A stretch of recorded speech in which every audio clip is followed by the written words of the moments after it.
Hello, my name is Kushal. I work as a neurological occupational therapist in a team in London. Today I'm going to talk about return to work. This is part 2 in my part 1 return to work program after a new neurological condition, new diagnosis like stroke or a relapse like MS. In the first part I talked about fatigue. Today I'm going to talk about grading. Now you may have heard about the word grading in the different context, but in the context of return to work, what grading means, I'm going to explain to you. Grading basically involves increasing the complexity or intensity of something in a stepwise manner. So it's, if you think about, you start standing at the bottom of the staircase and your aim is to get to the first floor. Either if you can jump from the bottom of the staircase to the first floor, that's well and good. But most of us won't be able to do that. We will have to take one step at a time. And with every step that we take, we feel the weight of the pull of the gravity more and more. So that means the intensity and difficulty increases as we go up this ladder. Steps and grading in return to work is exactly the same.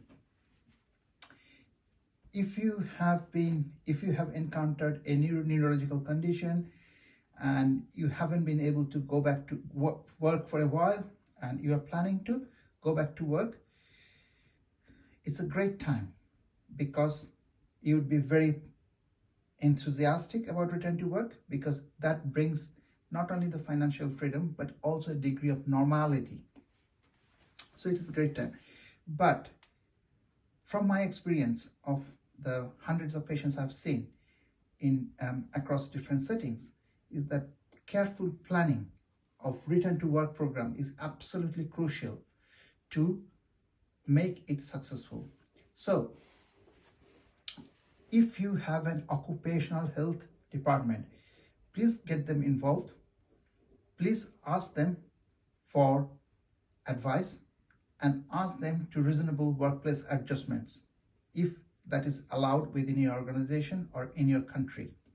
My videos are watched across the globe, so I'm talking about some of the concepts that is in place in UK, but in some of the countries it might be slightly different arrangements. So you have to check within your country what the law says.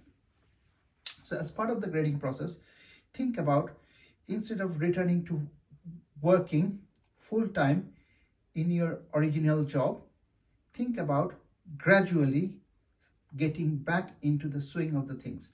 So for example, if you're working in an office and your job is to monitor 4 different aspects of the operations.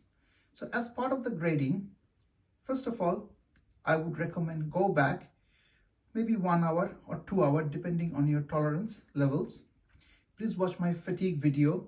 I have included a link in the description of this video for your reference. Please watch it.